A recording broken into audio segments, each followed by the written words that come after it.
Hello and welcome, Adam Thomas from Bouncing Touch Reflexology. So good to see you, and thanks for joining me today. Well, I want to continue another reflex that I find kind of difficult, and it's the very first one that I learned, and it's the head, right? The head reflex.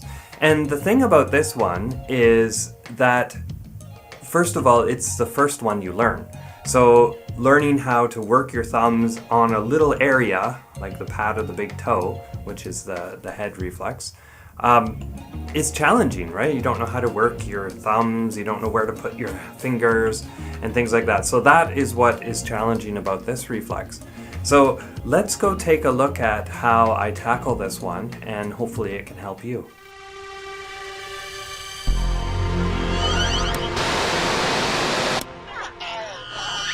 This is one of the ones that you learn first, at least the one that I learned first.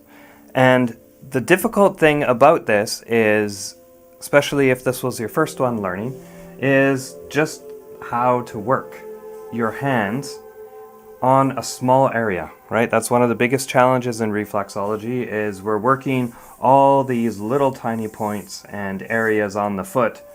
And so there's some movements that really can benefit and be, kind of difficult at first, because you're not used to moving or working in a small area, right? With your big hands getting in the way and things like that. So this one is really good in a bunch of different ways, mostly being to start to develop your technique as a reflexologist. And the second is just how to get some really fundamental movement down so that as you learn reflexology, you start to build off of this. So this is a difficult reflex because it's, I find, the most fundamental, right? Because once you have this down, how to move and how to move your hands, you can be a lot more comfortable and confident with your reflexology movements, right?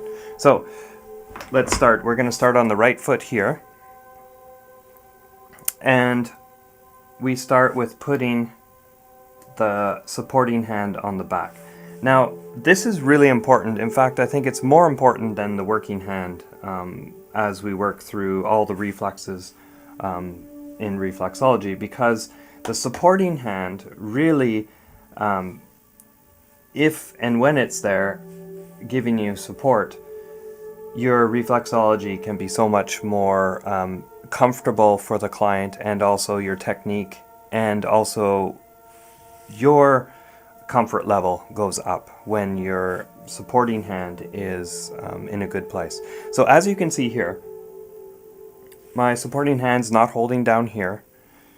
It's holding so that the toes, if I need to push against them, they're supported, right? So if my hand was down here holding the foot, which is also, fine, when I push against the toes, or when I'm working on the big toe, for example, which is the head reflex, it's flopping all over the place, right? So it's not as comfortable. But when you put a nice support here, and I push against it, see, it's not moving, because I can actually adjust the supporting hand to push against my working hand, right? And so I can adjust pressure, and I can also be more in control of where I'm working, right? So this is really important. If you look here, you'll see where my positioning is also really important. So I could be right here. But if I come up a little bit more, so that I'm grabbing basically the top of the toes, sort of like the index finger you can see there, peeking over top, and I'm kind of aiming at putting the toes right in line, right in the center of my index. And the reason being is that on the other side here of the toes, you have the nail beds.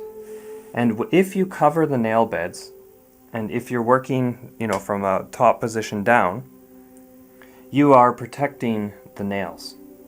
Because if I move my supporting hand down and I work directly over top, it's hard to see there, right?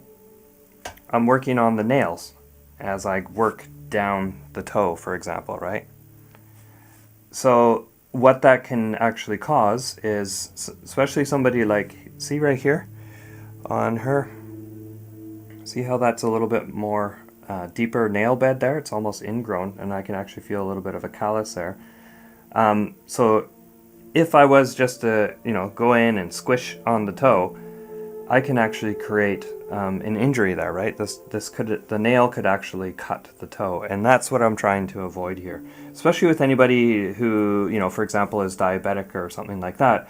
If you make a cut, or if somebody's on blood thinners or things like that, and you make a cut there, this can turn into, a big injury for them, right? And you don't want to be responsible for doing that. So the easiest way to prevent any type of foot injury is simply by working on the supporting hand, right? So simply just by putting that there. So enough said about that, but that's really important. And then as we work the big toe, which is the head reflex, you're going to see me switching, okay? So I'm going to do step 1 here. Let's just get into it. So we're going to work up the medial side from the bottom here, from the stem. See how there's a stem there, and then you see the round part, that's the head, right? So we're going to start from above the neck there, and we're going to work in a straight line all the way to the top. Okay, so let's just do that. So over top of my supporting hand, and we are going to walk up, making little tiny steps. Okay, so that's step 1 basically. Now what you're going to do is flip the hands, because now the working hand is going to become the supporting hand. So now flip it over, okay? And again, I'm protecting, because we're working on the big toe, again, I'm going to make sure that I'm over top protecting the nail bed on the other side. Then I'm going to come across the top, right? From lateral side all the way to the medial side, okay? In a straight line. Now, the working hand becomes the supporting hand. So again, it's going to drop down, cover over, and because we went up on the outside, I'm just going to move in slightly now. Okay, so I'm going to move, I'm saying in, but it's actually moving laterally, right? Because this is medial. So I'm going to move laterally a little bit, and we're going to work up. Okay, working hand becomes supporting hand, so flip, and then because we went across the top here, we're going to move down a little bit, and do another complete line all the way across. Working hand becomes supporting, and we're going to move this in to almost about the middle, work all the way from the bottom to the top. Okay, switch, and then this line moves down. Okay, I'll just speed it up a little bit now. Now we're working right down the middle. Now we're working down the middle here, and then we're going to work up this way. And you just keep working all the way until you have completed the whole pad of the big toe. And then once you get fast at it, it just becomes second nature to just swap the hands. Okay? And so at first you're going to you're going to really have to think about going, okay, we're going up this way. Okay, switch hands. And then we're going across this way. Okay, switch hands. Going up, switch hands. So eventually you'll get a little bit quicker at it, but really take your time to make sure that the supporting hand is doing its job, because seriously, the reflexology that you give when you have great support is just going to be that much better, right? So hopefully that makes sense. It's hard to see working on a little area, but once you actually are able to, get your hands moving, you're going to be a way better reflexologist and have some fundamentals down, and you will be in the habit of not injuring anybody ever. It's going to be a preventative measure as well. I'll show you on this other foot. Okay, so it's going to be right hand, so I'm working on left foot side here. Right hand supporting, left hand working up the medial, switch, work across, switch, work across, switch, work across, switch, work across. So you notice that it actually will have a nice flow by the time you get used to doing it this way. So thanks for watching. Hopefully you got something out of that, and sometimes we as reflexologists pick up some bad habits. So if we've been doing reflexology for a while, we pick up some bad habits. We get lazy about hand placement and stuff, and I think for me anyway, this one was the first one that I learned, and I really wanted to get it right, so it helped me get a good foundation in my reflexology practice by just getting into the good habit of using my supporting hand while working with any reflex in reflexology. And I think this has been a great tool for me, a way of doing reflexology, because it's also helped me protect my body, because when there's support there, it's just makes reflexology a lot more smooth for myself and also a lot more comfortable for clients. So yeah, I've been talking about that this whole video. So hopefully that kind of rubs off in you, and if you do have kind of some lazy habits of working, just doing it and getting the reflex done, hopefully this kind of slows you down a little bit and makes you think about how it is that the supporting hand can actually support yourself and your client even better, right? So anyway, there's my 2 cents about having good technique. So it works.